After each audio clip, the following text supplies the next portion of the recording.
ആരോഗ്യം അമൂല്യം.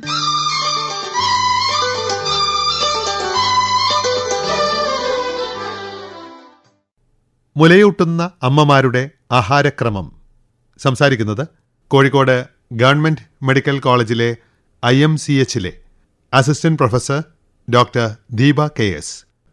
നമ്മൾ അങ്ങനെ മറ്റ് ആരോഗ്യ പ്രശ്നങ്ങളില്ല, ഡോക്ടർ വേറെ ഡയറ്റ് കൺട്രോൾ ഒന്നും പറഞ്ഞിട്ടില്ല, വേറെ മെഡിക്കൽ കണ്ടീഷൻസ് ഒന്നും ഇല്ലെങ്കിൽ നമ്മൾ നോർമൽ ഭക്ഷണം തന്നെയാണ് പറയുന്നത്. പലപ്പോഴും കണ്ടുവരുന്നത് എണ്ണ ഉപയോഗിക്കാൻ പാടില്ല, അങ്ങനെ കുറേ റെസ്ട്രിക്ഷൻസ് പറയുന്നുണ്ട്.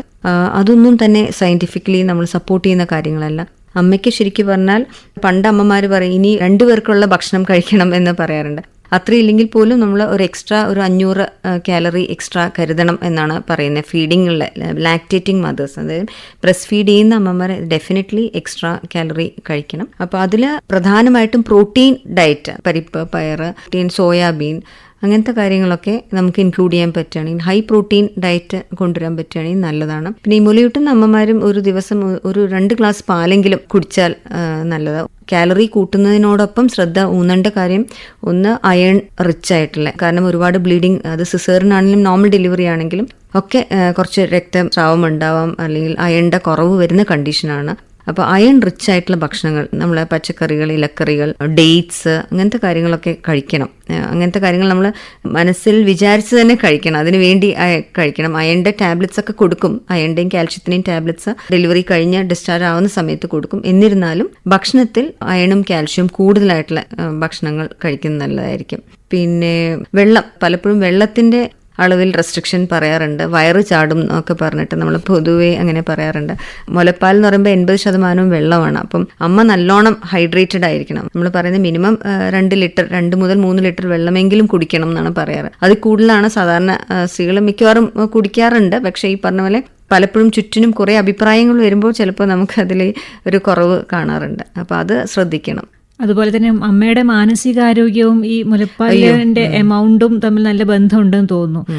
അമ്മയുടെ മാനസികാരോഗ്യം ഇതിന് വലിയൊരു പ്രാധാന്യം വഹിക്കുന്നില്ല. അത് എടുത്തു പറയേണ്ട ഒന്നാണ്. ഒരുപാട് ഈ പറയുന്ന മുലപ്പാൽ ഉൽപ്പാദിപ്പിക്കുന്ന കുറെ ഹോർമോണുകൾ, അമ്മയുടെ സ്ട്രെസ് ലെവലിനനുസരിച്ച് അത് കുറയുന്ന ഹോർമോൺസ് ഉണ്ട്. അതായത് അമ്മയ്ക്ക് സ്ട്രെസ് വരുമ്പോഴോ പെയിൻ വരുമ്പോഴോ ഒക്കെ, അത് ഈ പല രീതിയിലുള്ള സ്ട്രെസ് വരും. നമുക്ക് ശരീരത്തിന്റെ വേദന മൂലമുള്ള സ്ട്രെസ് ആവാം, അല്ലെങ്കിൽ ചുറ്റിനുമുള്ള ആൾക്കാർ പറയുന്ന പല അഭിപ്രായങ്ങൾ കേട്ടുകൊണ്ടുള്ള സ്ട്രെസ് ആവും. അപ്പോൾ സ്ട്രെസ് ഒരു വളരെ മേജർ ഫാക്ടറാണ്, മുലപ്പാലിനെ കുറയ്ക്കുന്ന ഒരു ഘടകമാണ്. പരമാവധി സ്ട്രെസ്, കാരണം ഓൾറെഡി അവർ ഡെലിവറി കഴിഞ്ഞ് സ്ട്രെസ്ഫുൾ പീരീഡ് ആണ്. അപ്പോൾ പരമാവധി എത്ര സപ്പോർട്ട് നമുക്ക് ചുറ്റുമുള്ളവർക്ക് കൊടുക്കാം, അതൊരു വലിയ ഘടകമാണ്. രണ്ടാമത്തെ കാര്യം, നല്ല ഉറക്കം കിട്ടണം അമ്മമാർക്ക്. അത് നമുക്ക് പറയാൻ എളുപ്പമാണ്, കാരണം കുഞ്ഞിന്റെ ബയോളജിക്കൽ ക്ലോക്ക് രാവിലെ പകൽ സമയത്ത് ഉറങ്ങും, രാത്രി ഉണർന്നിരിക്കും. അപ്പോൾ അതിനോട് നമ്മളും നമ്മുടെ ബയോളജിക്കൽ ക്ലോക്ക് കുറച്ചൊന്ന് അഡ്ജസ്റ്റ് ചെയ്യേണ്ടി വരും. അപ്പം കിട്ടുന്ന സമയം ഉറങ്ങേണ്ടി വരും. അത് കൂട്ടത്തിലുള്ള വേറെ ആൾക്കാരുണ്ടെങ്കിൽ അവർക്ക് കുഞ്ഞിനെ നോക്കാൻ ആ സമയത്ത് സഹായിക്കാം. അങ്ങനെ കുറേ ഘടകങ്ങൾ അമ്മയുടെ ഉറക്കവും സ്ട്രെസ് ലെവലും കുറയ്ക്കാൻ. പിന്നെ എപ്പോഴും അമ്മയും കുഞ്ഞും ഒരുമിച്ച് നമ്മൾ റൂമിങ് ഇൻ ബെഡിങ് ഇൻ എന്ന് പറയും. അതായത് പരമാവധി അവരെ സെപ്പറേറ്റ് ചെയ്യാതെ അവരെ അമ്മയും കുഞ്ഞും ഒരുമിച്ചാണെങ്കിൽ കുഞ്ഞിന്റെ ടച്ചും കുഞ്ഞിന്റെ സ്മെല്ലും കാര്യങ്ങളും ഒക്കെ അമ്മയിൽ പാല് ചുരുത്തുന്നത് സഹായിക്കും. ഇങ്ങനത്തെ കുറെ സൈക്കോളജിക്കൽ കാര്യങ്ങളുണ്ട്, മെന്റൽ സ്ട്രെസ് കുറയ്ക്കുന്ന കുറെ കാര്യങ്ങൾ ഒരുപാട് നമ്മൾ വിചാരിക്കുന്നതിനെക്കാട്ടും ഒരുപാട് സഹായകരമാണ് മുലയൂട്ടൽ തുടങ്ങുന്നതും പിന്നെ അത് കണ്ടിന്യൂ ചെയ്യുന്നതിനുമൊക്കെ. മുലയൂട്ടുന്ന അമ്മമാരുടെ ആഹാരക്രമം. സംസാരിച്ചത് ഡോക്ടർ ദീപ KS.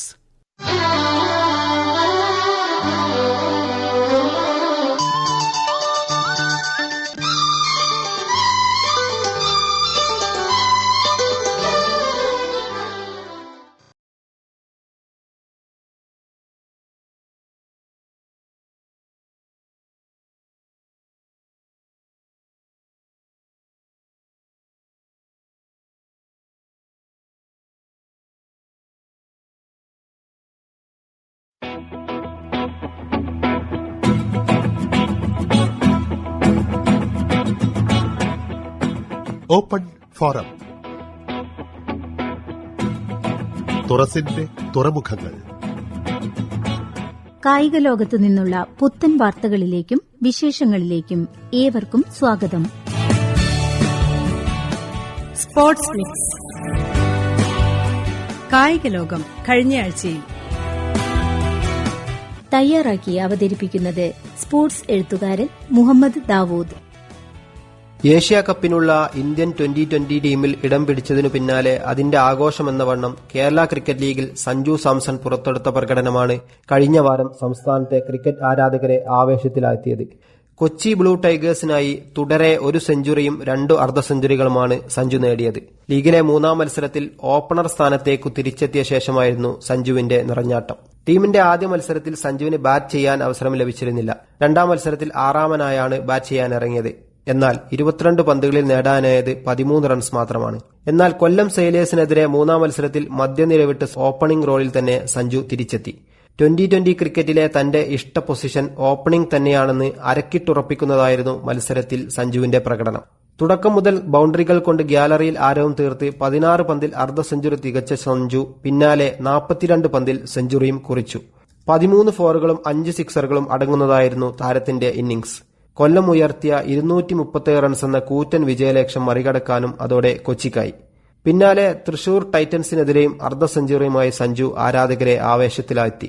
46 പന്തിൽ 89 റൺസെടുത്താണ് താരം പുറത്തായത്. മത്സരത്തിൽ 26 പന്തിലാണ് സഞ്ജു അർദ്ധ സെഞ്ചുറി തികച്ചത്. ഇത്തവണ 4 ഫോറുകളും 9 സിക്സറുകളും അടങ്ങുന്നതായിരുന്നു ഇന്നിംഗ്സ്. അടുത്ത മത്സരത്തിൽ ട്രിവാൻഡ്രം റോയൽസിനെതിരെയും സഞ്ജു മികച്ച പ്രകടനം തുടർന്നു. ഒരു വശത്ത് വിക്കറ്റുകൾ വീഴുമ്പോഴും ക്രീസിൽ നിലയുറപ്പിച്ച് ബാറ്റേന്തിയ സഞ്ജു ടീമിനെ 100 കടത്തി. 30 പന്തിൽ അർദ്ധ സെഞ്ചുറിയിലെത്തിയ സഞ്ജു 37 പന്തിൽ 62 റൺസെടുത്താണ് മടങ്ങിയത്.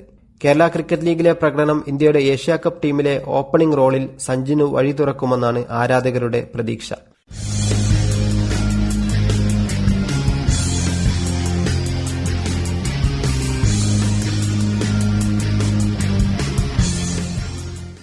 KCL ആദ്യവാരം സഞ്ജുവിനെയും മറികടന്ന പ്രകടനത്തോടെ റൺവേട്ടക്കാരിൽ ഒന്നാമത് നിൽക്കുന്നത് ഒരു 19-കാരനാണ്. തൃശൂർ ടൈറ്റൻസിന്റെ വെടിക്കെട്ട് ബാറ്റർ അഹമ്മദ് ഇമ്രാൻ. കളിച്ച 5 മത്സരങ്ങളിൽ നിന്നും 3 അർദ്ധ സെഞ്ചുറികളും 1 സെഞ്ചുറിയും ഉൾപ്പെടെ ആകെ 347 റൺസാണ് ഇമ്രാൻ നേടിയത്. ഇതിൽ തന്നെ ഒരു മത്സരത്തിൽ വെറും 2 റൺസിനാണ് ഇമ്രാന് സെഞ്ചുറി നഷ്ടമായത്. കഴിഞ്ഞ സീസണിൽ ആകെ 229 റൺസാണ് ഓൾറൗണ്ടറായ ഇമ്രാൻ നേടിയിരുന്നത്. കഴിഞ്ഞ സീസണിൽ ഗുജറാത്തിനെതിരെ സെമിഫൈനൽ മത്സരത്തിലൂടെ രഞ്ജി ട്രോഫിയിലും അരങ്ങേറിയ ഇമ്രാൻ കേരളത്തിന്റെ അണ്ടർ-19 ക്യാപ്റ്റൻ കൂടിയായിരുന്നു. CK നായിഡു ട്രോഫി ക്രിക്കറ്റിലെ സെഞ്ചുറി പ്രകടനത്തിലൂടെയും ഇമ്രാൻ തന്റെ മികവ് തെളിയിച്ചിട്ടുണ്ട്. സെഞ്ചുറിയുമായി സഞ്ജുവും ഇമ്രാനുമാണ് KCL ആദ്യവാരം ബാറ്റിംഗിൽ താരങ്ങളായതെങ്കിൽ ഹാട്രിക്കുമായി തൃശൂർ ടൈറ്റൻസ് താരം AK അജിനാസ് ആണ് ബോളിംഗിൽ മികച്ച പ്രകടനം കാഴ്ചവെച്ചത്. കൊച്ചി ബ്ലൂ ടൈഗേഴ്സിനെതിരായ മത്സരത്തിൽ സഞ്ജുവിന്റേതുൾപ്പെടെ 5 മുൻനിര വിക്കറ്റുകളാണ് സ്പിന്നറായ അജിനാസ് സ്വന്തമാക്കിയത്. 4 ഓവറിൽ വെറും 30 റൺസ് വിട്ടുനൽകിയായിരുന്നു അജിനാസിന്റെ പ്രകടനം. കൊച്ചി ഇന്നിംഗ്സിന്റെ 18-ാം ഓവറിലായിരുന്നു അജിനാസിന്റെ ഹാട്രിക്. ആദ്യ പന്തിൽ കൊച്ചി ക്യാപ്റ്റൻ സാലി സാംസൺ അജിനാസിനെ സിക്സർ അടിച്ചു. 2-ാം പന്തിൽ സാലിയെ മടക്കിയ അജിനാസ് 3-ാം പന്തിൽ ജെറിനെയും പുറത്താക്കി. അടുത്ത പന്തിൽ മുഹമ്മദ് ആഷിഖും അജിനാസിന് മുന്നിൽ കുരുങ്ങി. അതോടെ സീസണിലെ ആദ്യ ഹാട്രിക് നേട്ടം അജിനാസ് സ്വന്തമാക്കി. തൃശൂർ ജയിച്ച കളിയിൽ താരമായതും അജിനാസ് തന്നെ. ഈ സീസണിൽ ഇതുവരെയുള്ള ഒരേയൊരു 5 വിക്കറ്റ് നേട്ടവും താരത്തിന്റേത് തന്നെ. എന്നാൽ 2-4 വിക്കറ്റ് പ്രകടനങ്ങളുമായി 5 കളികളിൽ 15 വിക്കറ്റുമായി കാലിക്കറ്റ് ഗ്ലോബ് സ്റ്റാർസ് താരം അഖിൽ സ്കറിയ വിക്കറ്റ് വേട്ടക്കാരിൽ ഒന്നാമതുണ്ട്.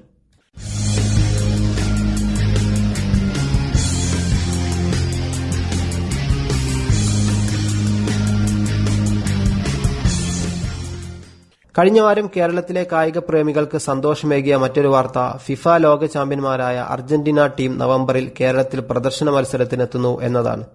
ക്യാപ്റ്റനും ഇതിഹാസ താരവുമായ ലയണൽ മെസ്സിയുടെ നേതൃത്വത്തിൽ തന്നെയാകും അർജന്റീന ടീമിന്റെ കേരള സന്ദർശനം. 1 വർഷം നീണ്ട അനിശ്ചിതത്വങ്ങൾക്കൊടുവിലാണ് ടീമിന്റെ സന്ദർശനം അർജന്റീന ഫുട്ബോൾ അസോസിയേഷൻ സ്ഥിരീകരിച്ചത്. തിരുവനന്തപുരത്തെ കാര്യവട്ടം ഗ്രീൻഫീൽഡ് സ്റ്റേഡിയത്തിൽ നവംബർ 10-നും 18-നും ഇടയിൽ മത്സരം നടത്താനാണ് സംസ്ഥാന കായിക വകുപ്പിന്റെ നീക്കം. അതേസമയം സൌഹൃദ മത്സരത്തിൽ അർജന്റീനയുടെ എതിരാളികളുടെ കാര്യത്തിൽ ഇതുവരെ തീരുമാനമായിട്ടില്ല. സൗദി അറേബ്യ, ഖത്തർ, കോസ്റ്ററിക്ക എന്നീ ടീമുകളായിരുന്നു ആദ്യഘട്ട ചർച്ചകളിലുണ്ടായിരുന്നത്. എന്നാൽ ഓസ്ട്രേലിയൻ ടീമും താൽപര്യം പ്രകടിപ്പിച്ചതോടെ ടീമുകളുടെ എണ്ണം 4ആയി. ലോക ചാമ്പ്യന്മാർക്ക് കേരളം മികച്ച എതിരാളിയെ തേടുമ്പോൾ മേൽക്കൈ ലോക റാങ്കിങ്ങിൽ 24-ാം സ്ഥാനത്തുള്ള ഓസ്ട്രേലിയക്കു തന്നെയാണ്. എന്നാൽ കേരളത്തിലെ ആരാധക പിന്തുണ കണക്കിലെടുത്ത് അറബ് ടീമുകളെ പരിഗണിക്കാനും സാധ്യതയുണ്ട്. കേരള സന്ദർശനത്തിന് മുമ്പ് ആഫ്രിക്കൻ രാജ്യമായ അങ്കോളയിൽ നടക്കുന്ന അർജന്റീന ടീമിന്റെ സൌഹൃദ മത്സരത്തിലെ എതിരാളികളെ കൂടി പരിഗണിച്ചാകും കേരളത്തിലെ എതിരാളികളെ തീരുമാനിക്കുക. കേരള സന്ദർശനത്തിനു ശേഷം ഡിസംബറിൽ കൊൽക്കത്ത ഉൾപ്പെടെ രാജ്യത്തെ മറ്റു നഗരങ്ങളിൽ സ്വകാര്യ ചടങ്ങുകൾക്കായും മെസ്സി എത്തുന്നുണ്ട്. 2011-ലാണ് അർജന്റീന അവസാനമായി ഇന്ത്യയിലെത്തിയത്. അന്ന് കൊൽക്കത്ത സോൾട്ട് ലേക്ക് സ്റ്റേഡിയത്തിൽ വെനസ്വേലയെയാണ് അർജന്റീന നേരിട്ടത്. മെസ്സി ആദ്യമായി അർജന്റീന ദേശീയ ടീമിന്റെ ക്യാപ്റ്റനായ മത്സരം കൂടിയായിരുന്നു അത്.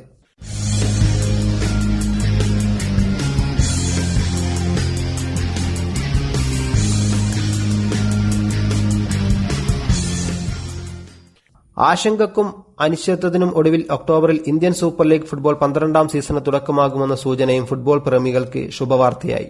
ഒക്ടോബർ അവസാനത്തോടെ മത്സരങ്ങൾ തുടങ്ങാൻ കഴിയും വിധം വേദികളുടെ ലഭ്യത പരിശോധിക്കാൻ ക്ലബ്ബുകൾക്ക് അഖിലേന്ത്യാ ഫുട്ബോൾ ഫെഡറേഷൻ കഴിഞ്ഞ ദിവസം നിർദ്ദേശം നൽകിയിരുന്നു. ഒക്ടോബർ അവസാനം മത്സരങ്ങൾ ആരംഭിച്ച് മാർച്ച്, ഏപ്രിൽ മാസങ്ങളിൽ തുടർച്ചയായ ദിവസങ്ങളിൽ മത്സരങ്ങൾ നടത്താനാണ് നിലവിലെ ധാരണ. മത്സരഘടന മാറുന്നതിനൊപ്പം വേദികളുടെ എണ്ണവും കുറവായിരിക്കും. ചെലവ് കുറക്കാനാണ് ഈ ക്രമീകരണം. കൊച്ചി ഉൾപ്പെടെയുള്ള സ്റ്റേഡിയങ്ങളിൽ നടക്കേണ്ട ഹോം മത്സരങ്ങളുടെ കാര്യം എന്താകുമെന്ന് ആശങ്കയുണ്ട്. കൂടാതെ ISL സംപ്രേഷണാവകാശം ജിയോ ഹോട്ട്സ്റ്റാറിന് പകരം മറ്റൊരു പ്ലാറ്റ്ഫോമിന് നൽകുമെന്നും സൂചനയുണ്ട്. ISLന് മുമ്പ് സൂപ്പർ കപ്പ് നടത്താൻ ആലോചനയുണ്ടായിരുന്നെങ്കിലും ക്ലബ്ബുകളുടെ എതിർപ്പിനെ തുടർന്ന് ഇത് ഉപേക്ഷിച്ചു. കഴിഞ്ഞ സീസണിലെ I-ലീഗ് കിരീട ജേതാക്കളായ ഇന്ദ്രകാശി സ്ഥാനക്കയറ്റം ലഭിച്ച് പുതിയ ISL സീസണിൽ മത്സരിക്കും.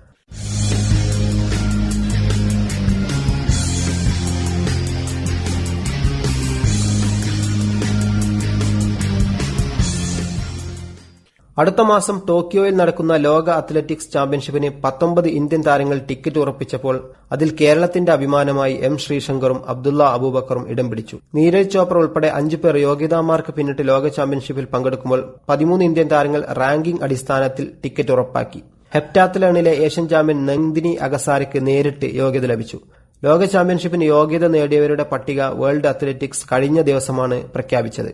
പരുക്കിനും ശസ്ത്രക്രിയയ്ക്കും ശേഷം ലോങ് ജംപ് പിറ്റിലേക്ക് അവിശ്വസനീയ തിരിച്ചുവരവ് നടത്തിയ പാലക്കാട് സ്വദേശി M. ശ്രീശങ്കർ റാങ്കിൽ 36ാം സ്ഥാനക്കാരനായാണ് ടോക്കിയോ ബർത്ത് ഉറപ്പിച്ചത്. 26കാരനായ ശ്രീശങ്കറിന്റെ 4ാം ലോക ചാമ്പ്യൻഷിപ്പാണിത്. ട്രിപ്പിൾ ജംപ് റാങ്കിങ്ങിൽ 28ാം സ്ഥാനത്തോടെ യോഗ്യത നേടിയ കോഴിക്കോട് സ്വദേശി അബ്ദുള്ള അബൂബക്കർ തുടർച്ചയായി 3ാം ലോക ചാമ്പ്യൻഷിപ്പിനുള്ള തയ്യാറെടുപ്പിലാണ്. നിലവിലെ ലോക ചാമ്പ്യനായ നീരജ് ചോപ്രയ്ക്കൊപ്പം സച്ചിൻ യാദവ്, യശ്വീർ സിംഗ് എന്നിവരും ഉൾപ്പെട്ടതോടെ പുരുഷ ജാവലിൻ ത്രോയിൽ യോഗ്യത നേടിയ ഇന്ത്യക്കാരുടെ എണ്ണം 3ആയി. അബ്ദുള്ളയും നേരത്തെ യോഗ്യതാമാർക്ക് പിന്നിട്ട പ്രവീൺ ചിത്രവേലും ചേരുന്നതോടെ പുരുഷ ട്രിപ്പിൾ ജമ്പിൽ ഇന്ത്യക്ക് ഇരട്ട പ്രാതിനിധ്യമുണ്ടാകും. പുരുഷ ഹൈജമ്പിൽ സർവേഷ് കുഷാരയും വനിതാ ജാവലിൻ ത്രോയിൽ അന്നു റാണിയും റാങ്കിംഗ് കോട്ടയിലൂടെ യോഗ്യത ഉറപ്പിച്ചു. സെപ്റ്റംബർ 13-നാണ് ലോക ചാമ്പ്യൻഷിപ്പിന് തുടക്കം. യോഗ്യത നേടിയ 19 ഇന്ത്യൻ താരങ്ങളിൽ ആരൊക്കെ പങ്കെടുക്കുമെന്നതിൽ Athletic Federation of India selection committee അന്തിമ തീരുമാനമെടുക്കും.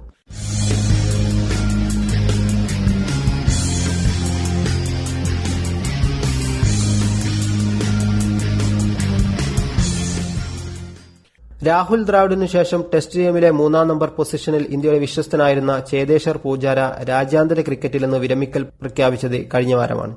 ഇന്ത്യൻ ജേഴ്സി ധരിച്ച് ദേശീയഗാനം ആലപിച്ച് ഓരോ തവണ ഗ്രൌണ്ടിലിറങ്ങുമ്പോഴും എന്റെ ഏറ്റവും മികച്ച പ്രകടനത്തിനു വേണ്ടിയാണ് ശ്രമിച്ചത്. പക്ഷേ എല്ലാ നല്ല കാര്യങ്ങൾക്കും ഒരു അവസാനമുണ്ടാകുമല്ലോ. വളരെ നന്ദിയോടെ ക്രിക്കറ്റിന്റെ എല്ലാ ഫോർമാറ്റുകളിൽ നിന്നും വിരമിക്കാൻ ഞാൻ തീരുമാനിക്കുന്നു, പൂജാര സമൂഹമാധ്യമത്തിൽ കുറിച്ചു.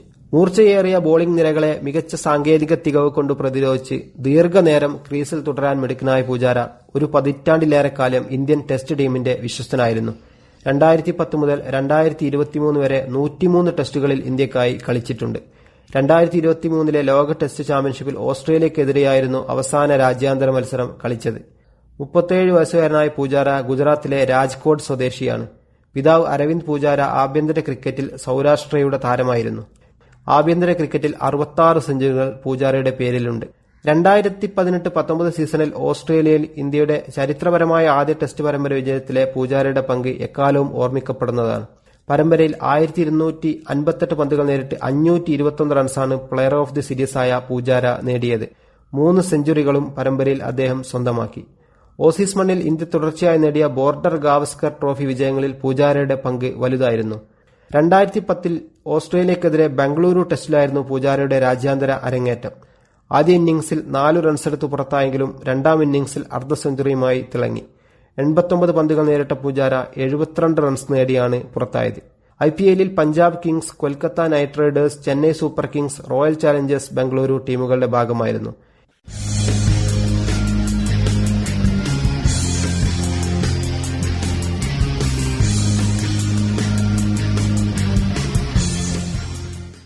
ഡയമണ്ട് ലീഗ് ഫൈനലിൽ 2ാം കിരീടം തേടിയിറങ്ങിയ ഇന്ത്യയുടെ നീരജ് ചോപ്രയുടെ പോരാട്ടം വെള്ളി മെഡലിൽ അവസാനിച്ചു. പുരുഷ ജാവലിൻ ത്രോയിൽ കരിയറിലെ ഏറ്റവും മികച്ച പ്രകടനത്തോടെ ജർമ്മനിയുടെ ജൂലിയൻ വെബർ ചാമ്പ്യനായപ്പോൾ തന്റെ മികച്ച പ്രകടനത്തിന് അടുത്തെങ്ങുമെത്താൻ നീരജിനായില്ല. 5ാം റൌണ്ട് വരെ 3ാം സ്ഥാനത്തായിരുന്ന നീരജ് അവസാന ത്രോയിലാണ് ട്രിനിഡാഡിന്റെ കെഷോൺ വാൽക്കൌട്ടിനെ തള്ളി 2ാം സ്ഥാനം ഉറപ്പിച്ചത്. 2022 സീസണിൽ ഡയമണ്ട് ലീഗ് ചാമ്പ്യനായിരുന്ന നീരജ് ചോപ്ര അതിനുശേഷം തുടർച്ചയായി 3-ാം സീസണിലാണ് വെള്ളിയുമായി മടങ്ങുന്നത്. കഴിഞ്ഞ വർഷം ബെൽജിയത്തിലെ ബ്രസൽസിൽ നടന്ന ഡയമണ്ട് ലീഗ് ഫൈനലിൽ വെറും 1 സെന്റിമീറ്ററിന്റെ വ്യത്യാസത്തിലാണ് നീരജിന് കിരീടം നഷ്ടമായത്. സ്വർണം നഷ്ടമായെങ്കിലും തുടർച്ചയായ 27-ാം ജാവലിൻ മത്സരത്തിലും ആദ്യ 2 സ്ഥാനങ്ങളിലൊന്ന് ഉറപ്പാക്കാൻ നീരജിന് കഴിഞ്ഞു. മേയിൽ ദോഹ ഡയമണ്ട് ലീഗ് മീറ്റിൽ നീരജിനെ പിന്തള്ളി ഒന്നാമതെത്തിയ ജർമ്മൻ താരം ജൂലിയൻ വെബർ വീണ്ടും ഇന്ത്യയുടെ വില്ലനായി മാറുകയായിരുന്നു. ആദ്യ റൌണ്ടിൽ 91.37 മീറ്റർ പിന്നിട്ട വെബർ സീസണിലെ ലോകത്തെ ഏറ്റവും മികച്ച പ്രകടനത്തോടെ ലീഡെടുത്തു. ആദ്യ റൌണ്ടിൽ 84.35 മീറ്റർ പിന്നിടാനായ നീരജാകട്ടെ കെഷോൺ വാൽക്കോട്ടിനും പിന്നിൽ 3-ാം സ്ഥാനത്തേക്ക് താഴ്ന്നു. വെബറിനെ മറികടന്ന് ഡയമണ്ട് ലീഗ് കിരീടം നേടണമെങ്കിൽ കരിയറിലെ ഏറ്റവും മികച്ച പ്രകടനം നടത്തണമെന്ന അവസ്ഥയിലായി അതോടെ നീരജ്. അതിന്റെ സമ്മർദ്ദം നീരജിന്റെ പ്രകടനത്തെയും ബാധിച്ചപ്പോൾ 2-ാം ഊഴത്തിൽ 91.51 മീറ്റർ എറിഞ്ഞിട്ട് വെബർ മികവിന്റെ ഗ്രാഫ് വീണ്ടും ഉയർത്തി. 2-ാം റൌണ്ടിൽ 82 മീറ്ററുമായി പിന്നോട്ടു പോയ നീരജ് അതിനുശേഷം തുടർച്ചയായ 3 ഫൗളുകൾ വഴങ്ങിയത് തിരിച്ചടിയായി. മെഡൽ നഷ്ടമാകുമോ എന്ന് ആശങ്കപ്പെട്ട ഇന്ത്യൻ ആരാധകരെ അവസാന ത്രോയിലൂടെയാണ് നീരജ് വെള്ളി മെഡലിന്റെ ആശ്വാസത്തിലേക്ക് ഉയർത്തിയത്.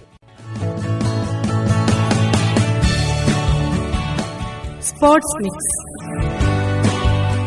കായിക ലോകം കഴിഞ്ഞയാഴ്ചയിൽ തയ്യാറാക്കി അവതരിപ്പിച്ചത് സ്പോർട്സ് എഴുത്തുകാരൻ മുഹമ്മദ് ദാവൂദ്.